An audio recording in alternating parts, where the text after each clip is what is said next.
All right, today we're jumping into a recent speech from Glenn Beck. He was talking to a crowd of young conservatives, and he really dug into why he thinks their generation feels so disillusioned. But he didn't stop there. He laid out a whole framework for how to fight back against that feeling.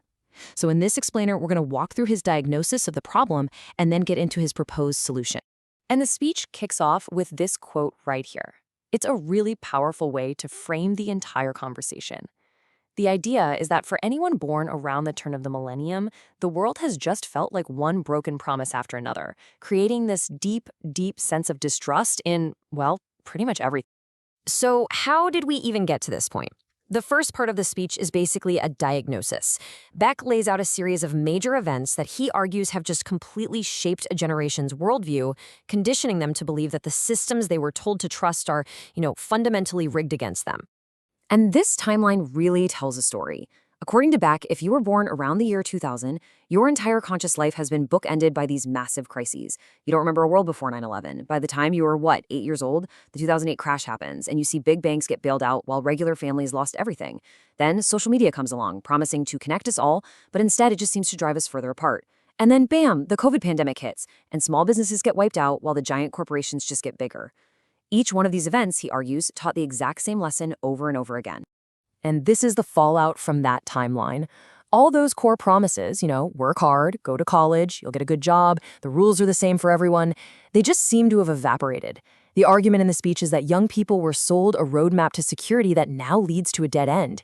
And that's bred this incredible cynicism about the very institutions that were supposed to uphold those promises in the first place. But here's where the speech takes a really interesting turn. After listing all these external failures, it pivots. The argument is that the broken system, as bad as it is, isn't actually the real danger. According to Beck, the most dangerous lie is something much more personal and way more insidious. And that brings us to the central theme of the whole speech, reframing the problem. It's about shifting focus from all the external things that are broken to an internal belief system. The core argument here is that the biggest threat isn't a corrupt system, it's believing you're completely powerless to do anything about it. This is the absolute crux of it. The speech claims that the constant message, day in and day out, from all these systemic failures, is specifically designed to make you feel insignificant, like you're just a tiny cog in a giant broken machine that you can't possibly control. And that feeling of not mattering, he argues, is what paralyzes an entire generation and stops them from taking action. So then Beck draws this really sharp contrast. He says, look, past generations went through horrible things, world wars, the Great Depression, but they had this bedrock of belief in God, in personal responsibility, and in a better future. He contends that the current generation has been systematically stripped of that belief. Instead, they've been encouraged to just look for some leader to come along and fix the giant mess they inherited. And this all boils down to a concept called human agency. It's basically your ability to act on your own and make your own free choices. The speech's point is that a crisis or a broken system doesn't actually take away your agency.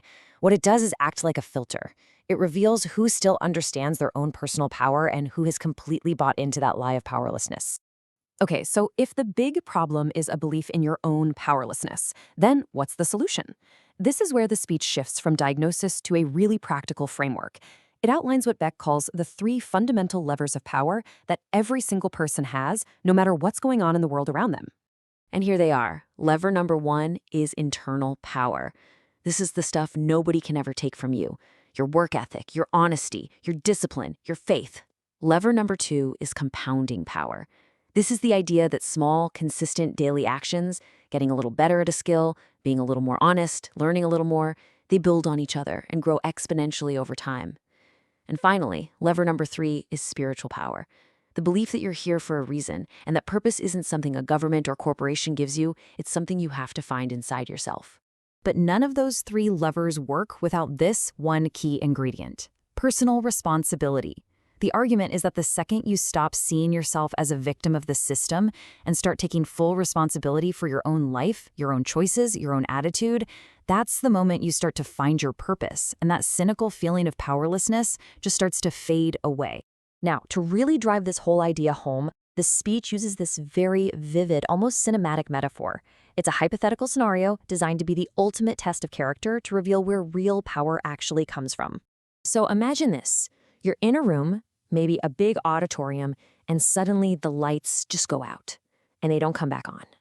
A second later, you pull out your phone, but there's no signal.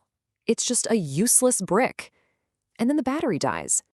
And then, off in the distance, you start to hear sirens. You realize this isn't just some simple power outage. The whole system has just gone dark. In that moment of chaos, Beck argues two kinds of people emerge. The first group just freezes. They wait. They demand answers from authorities that aren't there anymore. But the second group, they act. They're the ones checking on their neighbors, sharing whatever food they have, quietly organizing. They're not waiting for permission. They don't have some official title. The only thing they have is personal responsibility.